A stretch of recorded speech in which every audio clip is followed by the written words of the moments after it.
Hello everyone. අද දවසේදී මම ඔයාලට කියලා දෙන්නේ ඊටාම වැදගත් පාඩමක්. ඉංග්‍රීසි කතා කරනකොට අපිට if එහෙම නැත්නම් whether කියන වචනය නිතර දෙවිලේ භාවිතා කරන්න සිද්ධ වෙනවා. මේක පාවිච්චි කරන්න ඕනේ කොහොමද?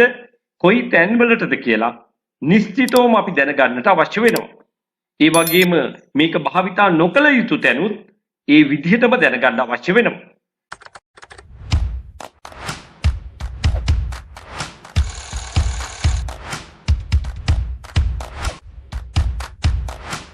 අපි දැන් කතා කරමු whether කියන වචනය කොහොමද පාවිච්චි කරන්න කියලා. WHETHER whether. සාමාන්‍යයෙන් මේක තේරුම දැනට අපි තීරණය කරමු කියලා නමුත් වැනි අර්ථගෙන දෙන conjunction එකක් ලෙස. සම්බන්ධක පදයක් ලෙස. Number 1. මට දැනගන්න අවශ්‍යයි ඔයා යනවද කියලා. I need to know. I need to know. මට දැනගන්න අවශ්‍යයි. ඔයා යනවද? Are you going? අපි සාමාන්‍යයෙන් අහන්නේ ඔයා යනවද කියලා. Are you going කියලා. නමුත් මෙවැනි ප්‍රශ්නයකට මුලින් තවත් ප්‍රකාශනයක් හෝ පදයක් හෝ වාක්‍යාංශයක් හෝ වාක්‍යයක් හෝ තියෙනවා නම් ඒක තවදුරටත් ප්‍රශ්නයක් විදිහට තියන්න බෑ. එසේ යෙදුවොත් ඉංග්‍රීසි භාෂාවේ ඒක නිවැරදි ක්‍රමය නෙවෙයි. අන්න එතනදී මුලින්ම කරන්න ඕනේ එකී ප්‍රශ්නය ප්‍රකාශනයක් බවට පත් කරගන්න ඕනේ. Are you going? You are going කියලා පෙරලා ගන්න ඕනේ මුලින්ම. ඉන් පස්සේ whether කියන conjunction එක අපි එකතු කරගන්නවා. if කියන conjunction එක මීට සමාන පදයක් සිහි ගන්න පුළුවන්. නමුත් formal English වලදී අපි කියමුකෝ ලිඛිත භාෂාව කියලා. එහෙම නැත්නම් පොතේ හැටියට ඉංග්‍රීසි කියමු. අන්න එතරදී අපි if භාවිතා කරනවා. නමුත් කතාබහේදී වඩාත් උචිත වෙන්නේ ඔයා if වෙනුවට whether භාවිතා කිරීම. ඒ නිසා අපි ඉදිරියේදී උදාහරණ සාකච්ඡා කරනකොට අපි පාවිච්චි කරන්නේ whether කියන වචනය. මට දැනගන්න අවශ්‍යයි ඔයා යනවද කියලා. I need to know whether you are going. I need to know whether you are going. මට දැනගන්න අවශ්‍යයි ඔයා යනවද කියලා. I need to know whether you are going. මට දැනගන්න අවශ්‍යයි ඔයා කොහෙද යන්නේ කියලා. මට දැනගන්න අවශ්‍යයි ඔයා කොහෙද යන්නේ කියලා. I need to know where you are going. I need to know where you are going. ඔයා කොහෙද යන්නේ? ඒ ප්‍රශ්නේ අහන්නේ කොහොමද? Where are you going? Where are you going? නමුත් මතකනේ මෙවැනි ප්‍රශ්නයකට මුලින් මෙන්න මේ වාගේ ප්‍රකාශනයක් අවම වශයෙන් එක වචනයක් හෝ යෙදුනොත් අපි තවදුරටත් මේක ප්‍රශ්නයක් විදිහට තියන්නේ නැහැ. ප්‍රකාශනයක් බවට පත් කරන්න ඕනේ. Where are you? Where you are බවට පත් වෙන්න ඕනේ. ඒක තමයි පළවෙනියෙන්ම ඔයා දැනගන්න ඕන කාරණාව. දෙවෙනි රහස තමයි මේ කියන ප්‍රශ්නය ආරම්භ වෙන්නේ WH question word එකකින්ද කියලා බලන්න. එහෙමනම් ඒක WH question එකක්. අන්න එතනදී අපි whether කියන conjunction එක භාවිතා කරන්නේ නැහැ. WH question word එකකට ඉදිරියෙන් whether කියන conjunction එක භාවිතා කරන්නේ නැහැ. එසේ භාවිතා නොකර තමයි මෙන්න මේ කියන වැඩේ කරගන්න ඕනේ. මේක තමයි ඔයා විශේෂයෙන්ම දැනගත යුතු කාරණාව. මට දැනගන්න අවශ්‍යයි ඔයා කොහෙද යන්නේ කියලා. අන්න බලන්න කියලා කියන වචනේ ආවට අපි whether කියන වචනේ යොදන්නේ නැහැ. එහෙමනම් එතනින්ම තේරෙනවා නේද whether කියන වචනය කියලා කියන අර්ථය සඳහාම භාවිතා කරනවා කියලා අපිට කියන්න බෑ. එහෙමනම් ඒක conjunction එකක් ලෙසයි යොදාගන්නේ. ඒ නිසා සිංහල භාෂාවත් එක්ක ඉංග්‍රීසි පටලව ගන්න හොඳ නැහැ. මට දැනගන්න අවශ්‍යයි ඔයා කොහෙද යන්නේ කියලා. I need to know where you are going. I need to know where you are going. ඔයා දන්නවද එයා අද එනවද කියලා. ඔයා දන්නවද එයා අද එනවද කියලා. Do you know whether he is coming today? Or else you can say, do you know whether she is coming today? Is she coming? Is he coming? කියලා අපි ප්‍රශ්නයක් ගොඩනගා ගන්නකොට ඒක ප්‍රකාශනයක් බවට පත් වෙන්නේ he is coming, she is coming කියලා. නමුත් මේ ප්‍රශ්නය verbal question එකක්. මොකද්ද verbal question එකක් කියන්නේ? උපකාරක ක්‍රියාවක් මුල් කරගෙන නිර්මාණය කරන වාක්‍යය. is, am, are, was, were, will, shall, would, should, have, has, had, do, does, did මෙන්න මේ වාගේ උපකාරක ක්‍රියාපද වලින් වාක්‍යයක් ආරම්භ කරනකොට අපි ඒකට කියනවා verbal question එකක් කියලා.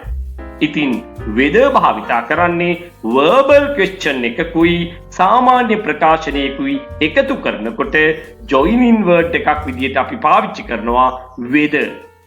එහෙමනම් verbal question එකකුයි ඊට ඉදිරියෙන් තවත් ප්‍රකාශනයක් හෝ වාක්‍යයක් එකතු කරනකොට අපි whether කියන conjunction එක භාවිතා කරනවා. මම මුලින් කිව්වනේ WH question එකක් ඉදිරියට whether යොදාගන්නේ නැහැ. ඔයා දන්නවද එයා අද එනවද කියලා? Do you know whether he is coming today? ඔයා දන්නවද එයා අද එන්නේ කීයටද කියලා? කොයි වෙලාවටද කියලා? අන්න එතනදී අපිට අහන්න සිද්ධ වෙන්නේ WH question එක. ඉතින් එතකොට අපි whether භාවිතා කරන්නේ නැහැ. Do you know at what time he is coming today? Do you know at what time she is coming today? ඔයා දන්නවද මම කවුද කියලා? මම කවුද? Who am I? නමුත් මේ වාක්‍යයේදී අපි භාවිතා කරන්න ඕනේ who I am කියලා ප්‍රකාශනයක් ලෙස. මෙතනදිත් මේක WH question එකක්. ඒ නිසා අපි whether පාවිච්චි කරන්නේ නැහැ. Do you know who I am? Do you know who I am? ඔයා නිවැරදි පිළිතුර තෝරාගෙන තියෙනවා. ඔයා නිවැරදි පිළිතුර තෝරාගෙන තියෙනවා. You have chosen the correct answer. Choose, chose, chosen. Choose, chose, chosen. Choose තෝරා ගන්නවා. Chose තෝරා ගත්තා. Chosen තෝරා ගන්නා ලද.